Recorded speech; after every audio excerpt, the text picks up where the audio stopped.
welcome back to another edition of Talk Nerdy to Me. I am your host, Troy Stegner, and I have a special guest. You might remember him. I had him on here before when Calico #1 came out. It's HH. How you doing? Hey there, Troy. Good to see you. Thank you for having us on. Oh, no, and thanks for the copy of, let's see if I can get that to focus, Calico #3, dude. Look at that. Yes. I finished reading this yesterday, and oh my God.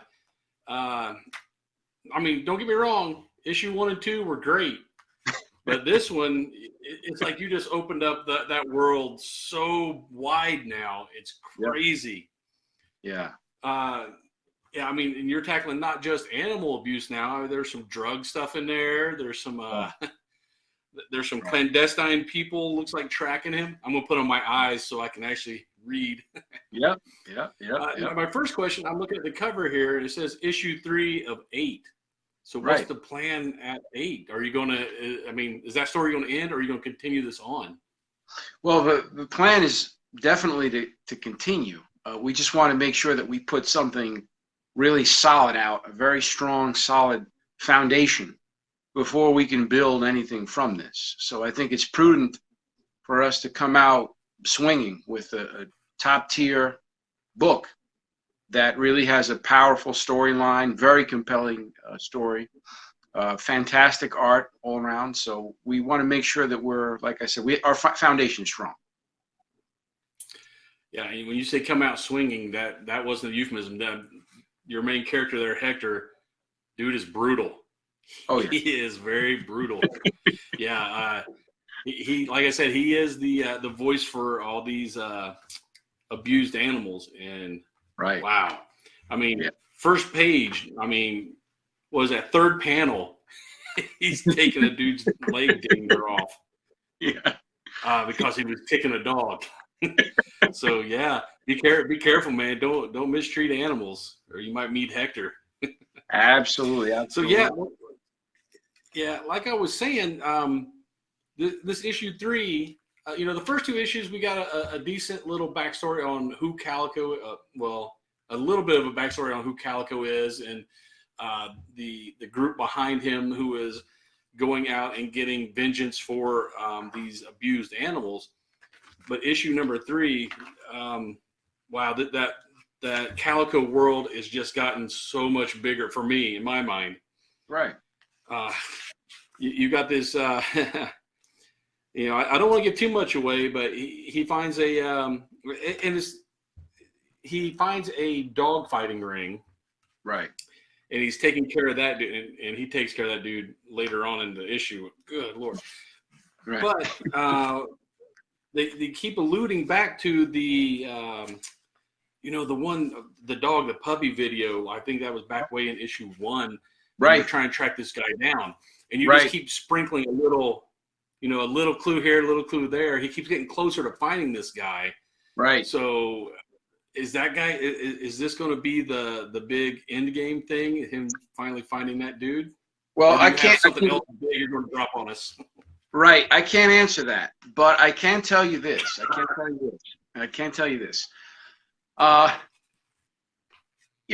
Calico is the executive part of an organization, because the studious part is Fauna Anonymous and Dog Mama. Okay, so in any effective resolution to any problem, you have the study part and the execute part, right? So what you're looking at in Calico is the very last part of it. So literally all the public knows yet, up until I guess this issue, because finally we're actually seeing Dog Mama, who, by the way, Hector has never met before, doesn't know if he met her on the street. Everybody who's working as part of this organization, none of these people know each other. Okay, so we get to see the story of Calico, which is, again, the executive part. We don't really know much about what's happening behind the scenes up until, again, this issue, and only a piece of it. So in this issue, we're actually getting intimately familiar with Dog Mama. We're seeing her for the first time. We're actually not seeing her face, but we're seeing her generally, her physique, her body, and her pet, her dog. But we're also seeing that, as you mentioned before, there are other organizations involved here. Calico is walking around Hector with no clue what's going on and how seriously involved he is in this web of danger. So all he's seeing is, okay, these people are sending me these leads. I'm going to go take care of this. But he has no idea how dangerous, what the real danger is behind what's actually happening. So in the next issue 4, you're going to get much more of that story. But to answer your question, yes, we will get some of that resolved sooner than later. So we're not going to keep teasing you like this. Because as you pointed out, Calico does not hold back, and the story doesn't hold back either. I mean, look, on the first page, you were the first person, actually. Your channel was the first person, I'm pretty sure, to review the series.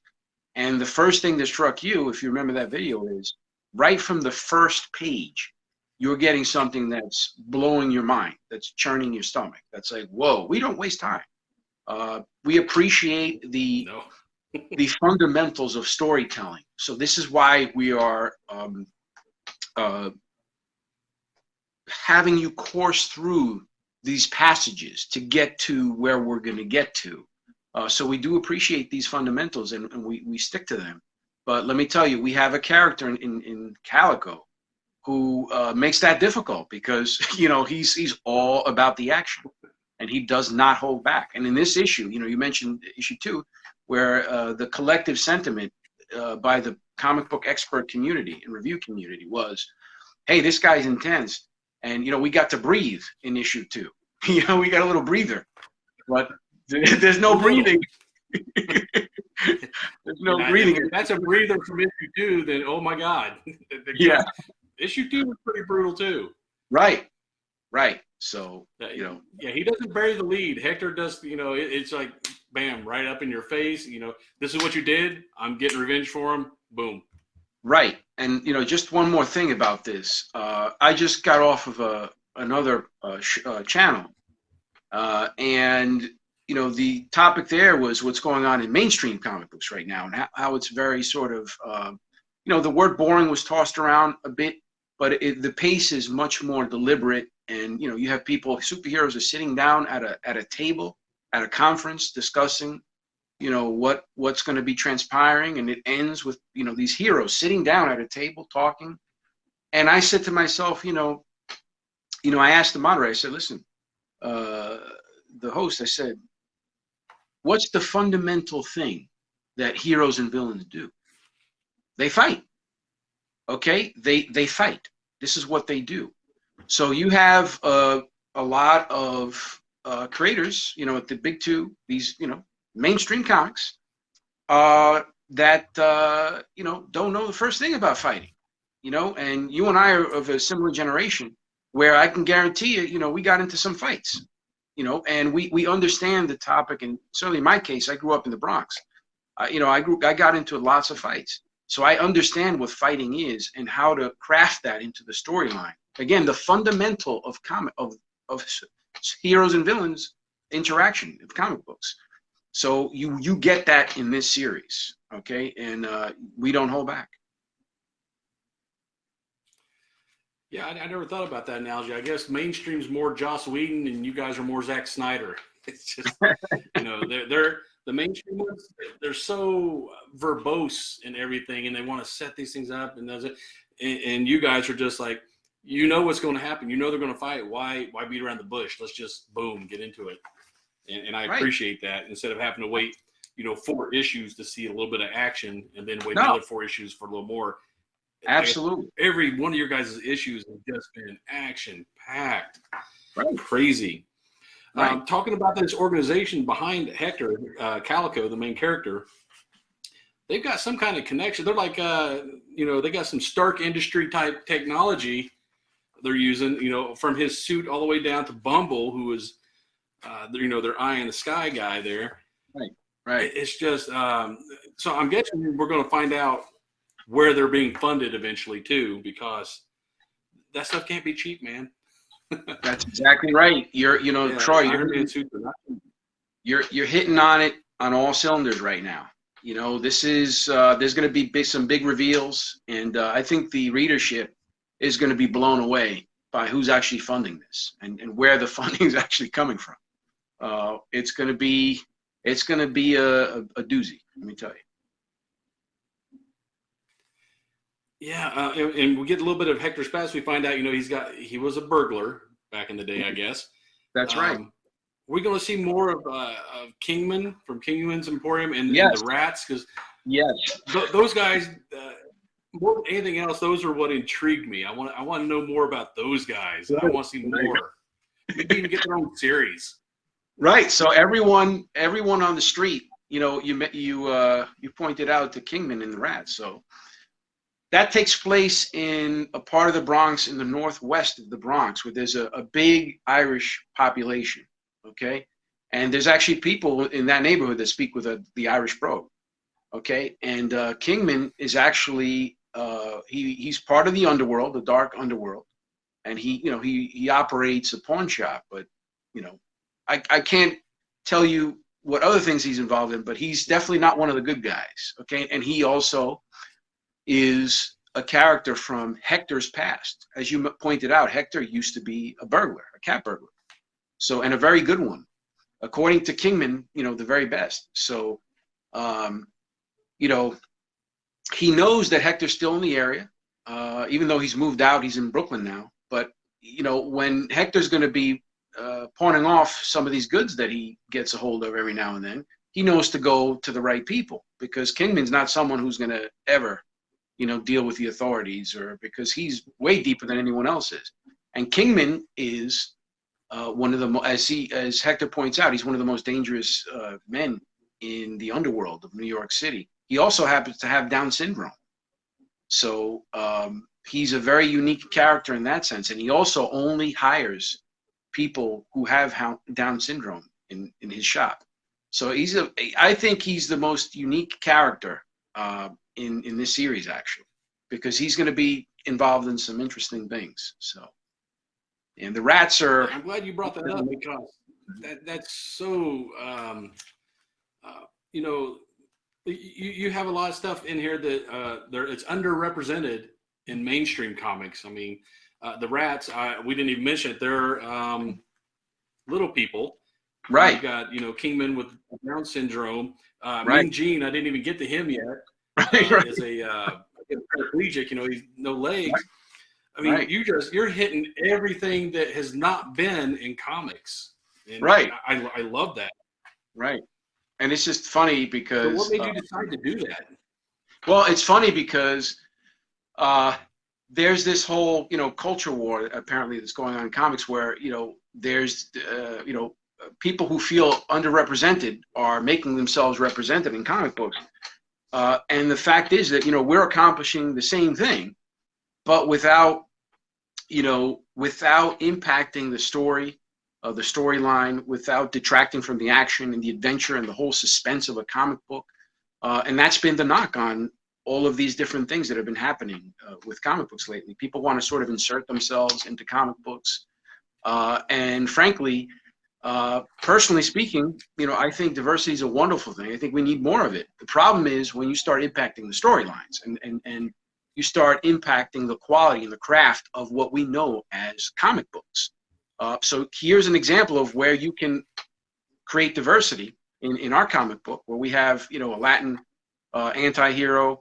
We have people with Down syndrome represented, not just a person, people with Down syndrome represented. We have people who are, little people, as you mentioned, represented. We have a paraplegic. We are able to do the same things without muddying the story, without damaging the story, while giving you something that's going to be a page turner from page to page. And those characters are not sympathetic characters. These are some really, for lack of a better word, these are some badass dudes, man. They I wouldn't want to meet any of those guys in a dark alley. It's not like you're forcing these characters into the story. Right. They actually feel like they're part of the story. Absolutely. And they're being represented as, as individual people, instead of like, oh, look at this. No, don't mess with the Rats, man. Don't mess with any of those guys. Like you said. Well said. See, that's a fantastic point, yes. Troy. You make an excellent point. And frankly, I haven't heard that. Actually, I have heard part of that point that you just made. So when there is a concerted push to have diversity in comic books, it's always almost a condescending approach to it.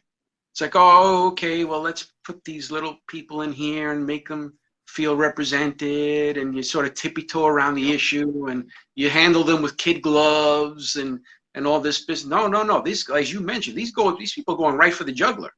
Okay, they're showing their personalities. They're not being all delicate. Well, I have Down syndrome. Let me stand right here and play my part. No. Kingman is talking about putting Hector on a job.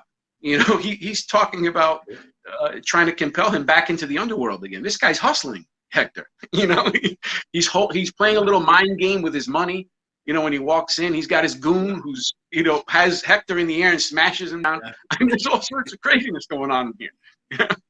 Yeah, I mean, Hector's a bad dude, and he has nothing but respect for the Rats and for Kingman, and so right. that tells you right there there's something to him, because Hector can hold his own, right? But he respects these guys. He knows they can do some damage to him. Absolutely. You see Hector in that boxing gym, and that's you see the kind of tough guys he's dealing with, and he walks out in the street to try to pawn off some merchandise, and that's who he's dealing with. He's dealing with those guys you just mentioned. So right. Now, is this drug that you guys made, the B-side, right? Is that going to factor heavily into this, or is it just kind of a sideline story? It's a way to introduce the next big bad. So I'll leave it at that. The big bad is involved in lots of things, and the big bad is one of the people who is funding some of these illegal dogfights. Dogfighting is a big business in this country. So think about it. If you're holding down money on one of the biggest city per capita in the country, right? New York City. Think about all the illegal dogfighting that's going on there. And do you not think that there's, networking going around? Who's getting all that money? And who's muscling into whose dogfight game? And who's coming in and making sure that money's, filtered up to the right person. That's just one game out of tons of games that these guys move into, and they all muscle into them. So this is now some, Calico's getting into some deeper waters. Let's just put it that way. And mind you, if you remember, this particular jaunt is one that's off the record, because the network doesn't know about it. Okay, the network doesn't know about this one. Dog Mama didn't give him this lead. He learned about this because June keyed him into the landlord across the street who was doing this, and the guy thought he was being killed, but unbeknownst to him, Calico really wasn't going to kill him. He was just going to do a little number on him, but in the process, he squealed on this dogfighting ring.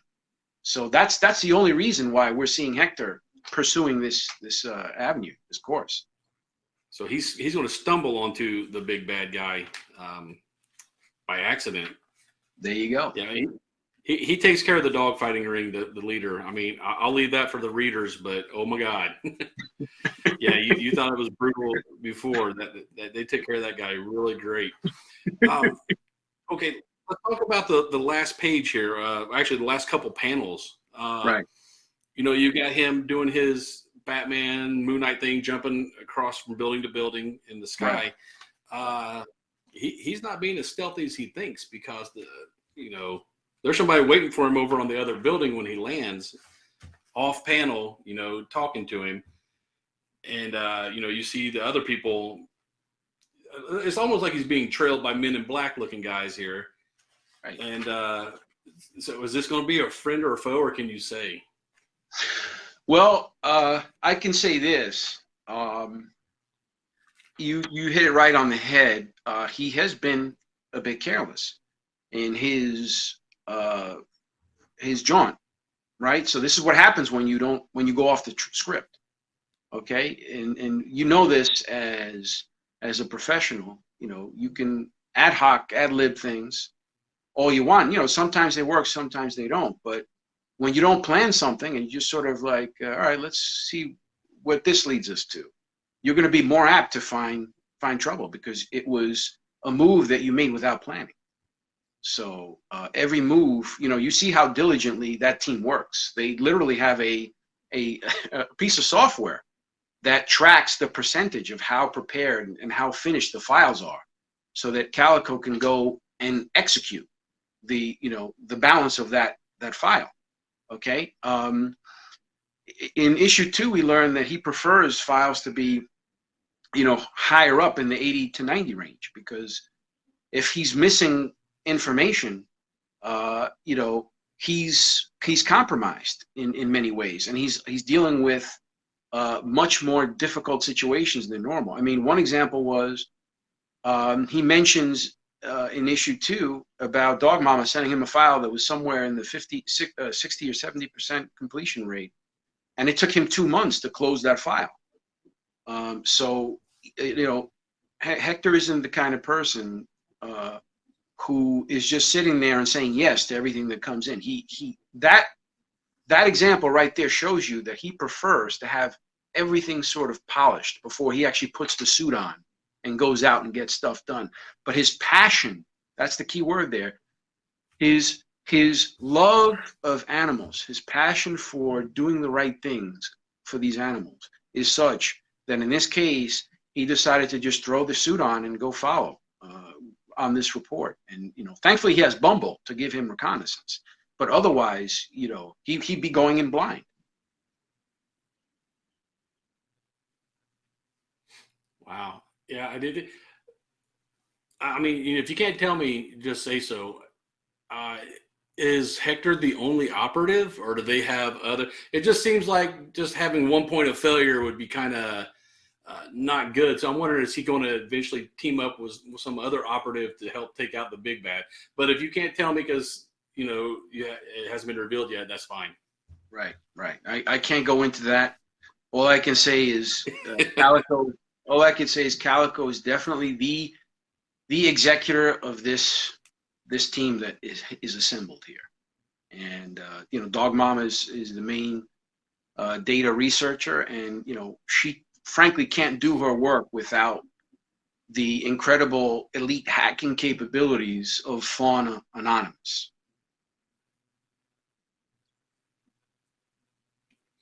Okay, we'll accept that.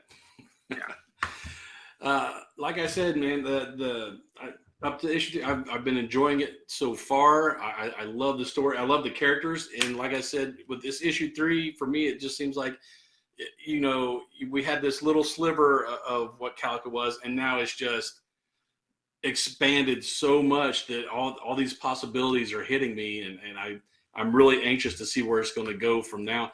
And only 5 more issues to tie this all up. You're going to have a heck of a job with all these new characters you're introducing. Right. Listen, this is a fun project, and we want to continue doing it because this is an idea that we knew from the beginning had legs, and everyone who's involved in the project is super excited and motivated. You could see it in the work. The quality of the work is top notch. I've always heard that when you do anything with love, you could really taste it. You could really see it. That expression, I've always heard it in the kitchen. My mother is a great cook. I'm very fortunate, and you can tell when she had a long day, or when she really was able to put everything, her heart and soul into it, and because you could taste it rather quickly. And I think that the readers of the series are going to be just fantastically satiated with issue number 3, because as you pointed out, the fireworks, someone lit a match in this bag of fireworks. And Yes, they did. I don't know which issue is your favorite thus far, but I can tell you issue 3 was a delight. So yeah, every issue has been my favorite so far. So the new one comes out, that becomes my favorite because you just keep ramping it up, man. It's great. I love it. So tell everybody where they can get these issues of Calico. Right. Well, aside from your wonderful store, you know, we're going to send you some comic books there. You could find them in select comic book stores all across the country. We might be hitting up some cons, so you might see us nationwide, because we want to start doing that as well, and start meeting our fans, because we, you know, the fan base is growing incredibly, and we're so happy and appreciative for all you guys out there who are reading the series and supporting us. Remember, when you support our series, you're not just supporting Sigma Comics in our effort to deliver quality title, but you're also supporting the fight against animal abuse. All of our advertisers are indeed animal rights charities, and these are all vetted charities. These aren't just, you know, blind charities that we work with. We vet them very, very highly to make sure that these are the precise charities that dedicate the bulk of their funds to the causes that they're you know, mentioning, because, you know, a lot of these charities, what they do is they take in these massive budgets, and then these executives get these huge salaries, and they dedicate a pittance to the actual movement and the actual goal of preventing and fighting against animal abuse. In this case, that's not the case. So thank you for your support, your continued support. The main place, the absolute #1 place, and the quickest way to get the comic book, outside of course, your store, would be sigmacomics.com. Sigma Comics, SIGMA Comics.com, and we're Sigma Comics because we don't follow another leader. We beat to our own drum, and we have our own way of doing things, our own way of telling a story. So sigmacomics.com. So there you have it, guys. Like, and if I didn't like the comic, I would tell you. I I have no problems telling you if I don't like it, but that's not the case. I can't wait for it. Every time you tell me you're sending me the next one, I check the mail every morning to try to get that. So, and honestly, I think this would be, maybe you should try to sell it to Netflix or something. I think that would be an awesome Netflix type show. And, you know, they can do the brutality. That's not a problem. It's streaming. So, well, no comment. Crossing my fingers, man. If you're already talking with them, then I hope everything goes well, because I would love to see this live action. Well, thank you for your support, Troy. And like I said, you're one of the first people. I credit you as being, you know, one of the first people, if not the first person, who really spotted this gem. And you know, this is guys, you know, you people who are watching this channel. This book is, I'm not just saying this because I'm, you know, the creator and founder and the writer. Remember, I'm a comic book fan too, and I grew up reading comics. This is a magnificent series. A lot of work has gone into it, a lot of thought, and there are a lot of moving parts, and all of them are working on top cylinder. Okay, we're firing on all cylinders here, and we're really putting our heart and soul into this. And let me tell you, for the price that we have, $2.99, $2.99, $1.99 for digital, you're simply not going to get a better deal than this. Go out and get Here Comes Calico #3. Get the series. You guys are going to love this. This is a seriously good book. Agreed. And I can't wait for issue 4. All right. We're excited. Right. Hey, thanks for taking time out of your busy day. I know you're probably working on issue 4, 5, 6, 7, and 8. Right. So I appreciate you taking your time to come here and talk to me and everybody on the channel. And I'm doing everything I can to push the book here in the store. And hopefully, you know, we'll see you at one of these cons around here soon. Absolutely. And I just want to thank you, Troy, and everyone, please keep it tuned to Zia. Zia Comics is where it's at. This is a team here that knows comics, okay? They are doing the job harder than a lot of other channels out there, spotting some good stuff, and they're bringing it to you raw. So keep it tuned to Zia Comics. Keep supporting this channel, and keep reading comics. Thank you. Thank you for your support. Great. Thanks for the plug, man. And we'll see you at issue 4. Sounds good, Troy. Good talking to you. Thank you. All right. Thanks, HH. Get nerdy with me. Tell me what game that you get on. Is it card or read? What kind of class do you play, girl? In an RPG.